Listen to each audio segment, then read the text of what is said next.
नमस्कार मित्रों। आज मैं आपको कोई साधारण कहानी नहीं सुनाने जा रहा हूँ। आज मैं आपको मनुष्य समाज की उस जड़ से परिचित कराने जा रहा हूँ जहाँ से धर्म ने आकार लिया, ज्ञान ने भाषा पाई और विवेक ने जीवन को दिशा दी।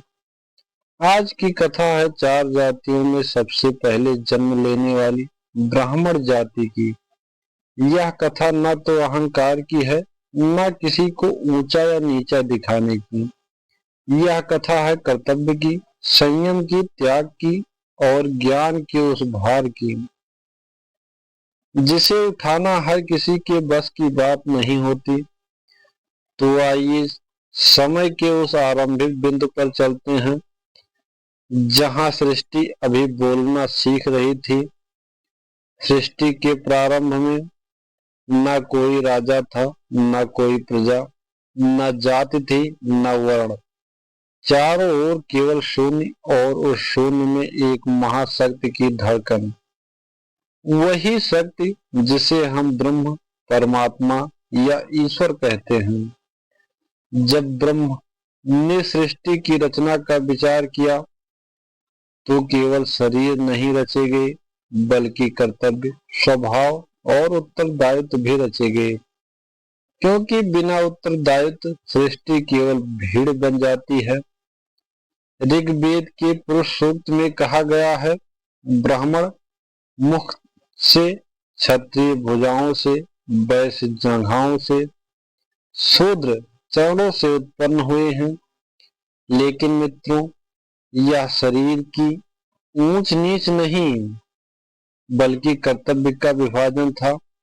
मुख इसलिए नहीं कि वह श्रेष्ठ है, बल्कि इसलिए कि वह बोलता है, मार्गदर्शन करता है और ज्ञान का उच्चारण करता है। इसी मुख से ब्राह्मण का जन्म हुआ। यहाँ एक बहुत बड़ा भ्रम तोड़ना जरूरी है। ब्राह्मण कोई जन्मजात पर नहीं था। ब्राह्मण वह था जो सत्य बोले, जो लोभ से दूर रहे, जो क्रोध को साधे, जो ज्ञान को बांटे, जो स्वयं भूखा रह जाए लेकिन किसी को अज्ञान में न रहने दे। ऋषि कहते थे, ब्राह्मण वह नहीं जो ब्राह्मण के घर जन्म ले, ब्राह्मण वह है जो ब्रह्म को जाने। सृष्टि के प्रारंभिक काल में पहले ब्राह्मण ऋषि थे। उनके पास न महल थे, न सेना, न धन, न सत्ता। उनके पास था तप, मंत्र, साधना और ब्रह्म ज्ञान। महर्षि भृगु, अत्रि, वशिष्ठ, विश्वामित्र, कश्यप, अगस्त्य, ये सभी ज्ञान के प्रहरी थे।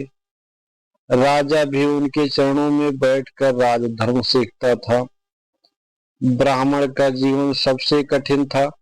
वह धन जमा नहीं कर सकता था, शस्त्र नहीं उठा सकता था, सत्ता की लालसा नहीं रख सकता था, झूठ बोलने पर उसका तप नष्ट हो जाता था।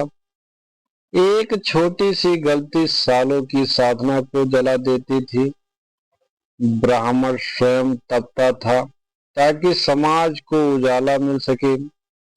ब्राह्मणों ने गुरुकुल परंपरा बनाई, जहां राजा का पुत्र, गरीब का पुत्र सब एक साथ बैठते थे। वहां न जात पूछी जाती थी, न धन, केवल पूछा जाता था, सीखने की इच्छा है या नहीं। यहीं से वेद, उपनिषद, आरण्यक और ब्राह्मण ग्रंथों की रचना हुई। ब्राह्मण की सबसे बड़ी भूमिका थी शक्ति पर नियंत्रण। जब राजा अधर्मी होता तो ब्राह्मण उसे सिंहासन से उतारने की भी क्षमता रखता था। विश्वामित्र जैसे राजा ब्राह्मण बनने के लिए हजारों वर्षों तक तप करते रहे, क्योंकि ब्राह्मण होना राजा होने से कठिन था। लेकिन मित्रों, जहां ज्ञान होता है वहां अहंकार का बीज भी पनप सकता है। समय के साथ कुछ ब्राह्मण ने कर्तव्य को छोड़ अधिकार को पकड़ लिया। यहीं से कथा का दूसरा अध्याय जन्म लेता है, जब ब्राह्मण जाति ज्ञान से हटकर जन्म पर टिकने लगा। लेकिन यह कहानी अभी अधूरी है। मित्रों, आज आपने जाना ब्राह्मण जाति का जन्म कैसे हुआ, उसका मूल उद्देश्य क्या था, उसका जीवन कितना कठोर था और उसका सबसे बड़ा धर्म क्या था। लेकिन अभी कहानी बाकी है।